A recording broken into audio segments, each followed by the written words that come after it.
El 9 de abril comenzará el censo 2012, ya se lo hemos contado ampliamente aquí en CNN, y para llevarlo a cabo el INE ha realizado varias capacitaciones a las cerca de 14.000 a 16.000 personas que van a participar, entre jefes de local, supervisores y también los propios censistas. Queremos conocer más cómo se desarrolla ese proceso en particular. Está una vez más aquí en el estudio CNN Francisco Olavé, director del INE, para que nos comente de este proceso. Francisco, gracias por venir. ¿Cómo le va? Muchas gracias. Yo me alegro porque estamos bien expertos en este tema. La semana pasada estuvimos conversando de las fechas, del proceso, de las preguntas, hasta más de alguna broma se nos salió por ahí. Y en esta entrevista queremos hablar básicamente de cómo se va a realizar el proceso, ya no solo desde quien escucha las preguntas, sino que de quién las van a hacer y de quién está trabajando en este censo. Antes de ir a eso, quiero preguntarle una situación que está ocurriendo en algunos medios de prensa. Hay censistas que dicen que no están conformes porque el INE habría cambiado las reglas del juego. Primero, porque se les rebajó el dinero que se les iba a pagar. Y segundo, porque se ha extendido, dicen ellos, el horario de trabajo de lunes a domingo de 9 a 18 horas. Ahora es de 9 a 21. ¿Qué se puede aclarar o decir respecto a esa información? Primero, no es que sea de 9 a 21.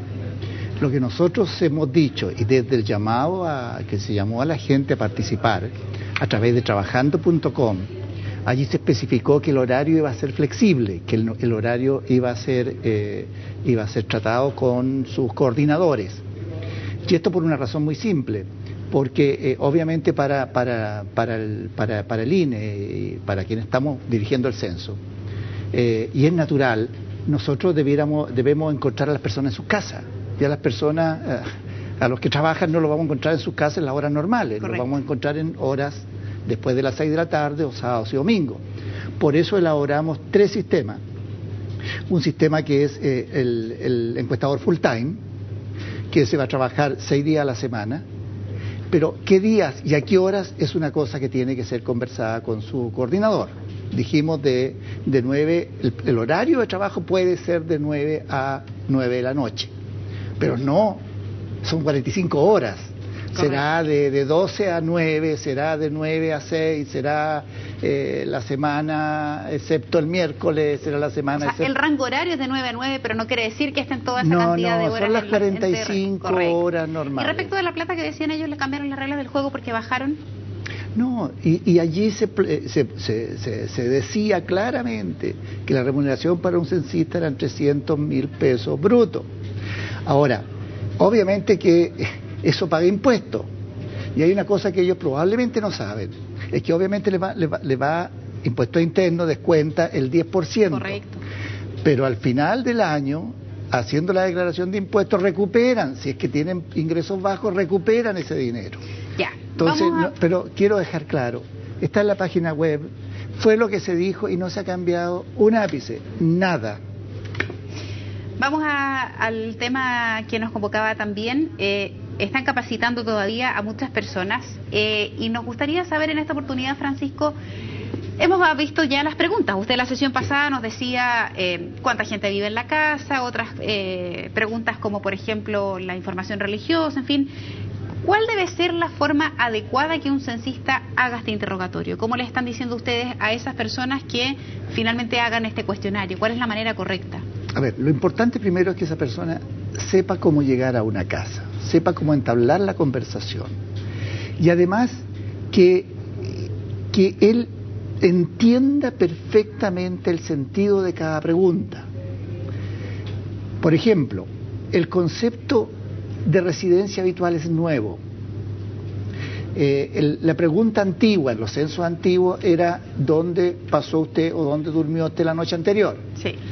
En este censo la pregunta es ¿cuál es su residencia habitual? Y en consecuencia ese concepto requiere una interpretación clara. Le explico un ejemplo, sí, ya lo dimos. Esa es la idea, que sea bien ejemplificado. Lo dimos en la entrevista pasada. En el caso de los reality dijimos, con el sistema antiguo habríamos tenido que ir a la casa de los reality y haber allí encuestado a todas las personas.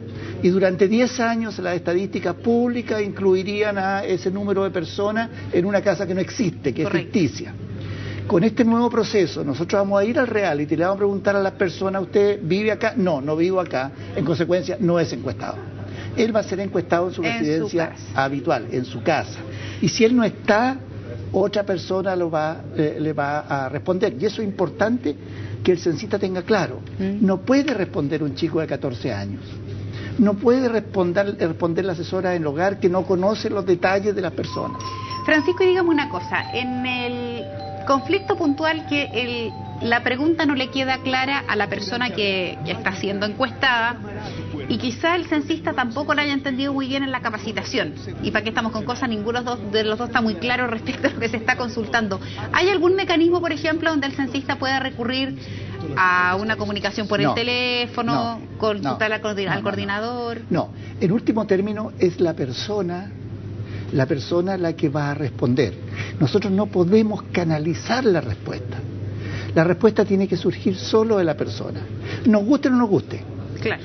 Pero es de la persona. Y eso ha sido histórico, y es así en todos los censos.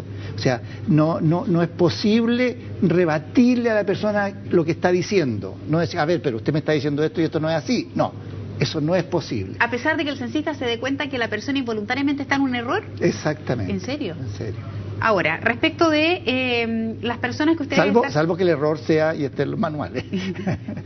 Aquí hay manuales, son manuales del censista, y en el cual, por ejemplo, el concepto de residencia habitual, él tiene que tenerlo tan claro, de tal manera que le diga, mire, ¿es esta su casa? Usted que no vive en otro lado, no tiene otra residencia, tiene que tenerlo claro.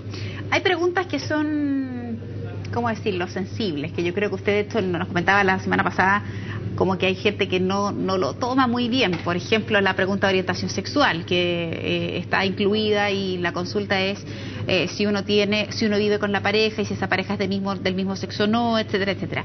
¿Hay alguna recomendación particular, no solo para el que pregunta, sino que también al que responde frente a esto, que a algunos sectores les incomoda un poco y dicen cuál es la razón que tienen que estarme preguntando con quién vivo yo? Lo que él debe responderle, decirle, mire, esto es a nivel nacional, esto no es lo que yo pienso, no es, y probablemente tampoco es lo que usted piensa, pero deme su opinión o deme su punto de vista. Correcto. Francisco, se nos acaba el tiempo. La última pregunta, que es bien importante, yo me imagino que habrá gente que, así como está dispuesta a responder, está dispuesta a trabajar. De nuevo, ¿necesitan más gente para reclutar y hacer esta capacitación de censista, de supervisor, de coordinador? Sí, y dame medio minuto.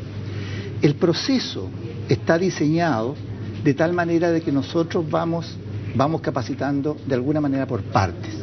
Entonces, en aquellas regiones, porque nosotros le preguntamos a las personas que postularon, porque hay muchas personas que postularon por si acaso. Entonces nosotros, y eso ha sido histórico en todas las encuestas que se hacen. Entonces nosotros le preguntamos a esas personas, ¿usted está dispuesto a continuar con el proceso? Algunos dicen sí, otros dicen que no, ¿cierto? A los que se presentan, ¿cierto?, le iniciamos el proceso de capacitación. Okay. Ahora, por el camino, esa misma persona puede decir, esta cuestión no me conviene, a lo mejor entendí mal la pregunta. Lo que pasó, entendí mal, yo pensé que iba a trabajar solo de 6, y aquí me están diciendo que tengo que tener también otro horario. Esa persona a lo mejor se retira, ¿cierto? Y nosotros seguimos llamando. Entonces, estamos haciendo un segundo proceso de llamado a las personas que se inscribieron en su oportunidad. Estuvieron todo el mes de febrero para inscribirse en trabajando.com y tenemos un listado en general, la primera prueba pasaron 280.000 personas. Entonces, tenemos una cantidad grande de personas a las cuales nosotros vamos a estar recurriendo. A lo largo del proceso mismo también hay personas que encuentran trabajo o que encuentran otro tipo de trabajo o que se aburrieron. Perfecto. Y simplemente dejan de trabajar, les pagamos el mes, ellos dejan de trabajar y nosotros llamamos a otras personas que llamamos. En otras palabras, vamos a tener durante todo este periodo de abril a junio, vamos a tener procesos de capacitación durante todo este periodo porque vamos a estar llamando más personas. Bien, Francisco, vamos a seguir seguramente teniéndola acá hasta que esto se realice para que la gente vaya sabiendo cómo enfrentar este proceso. Nuevamente, gracias por haber venido, que le vaya muy bien. Gracias a usted.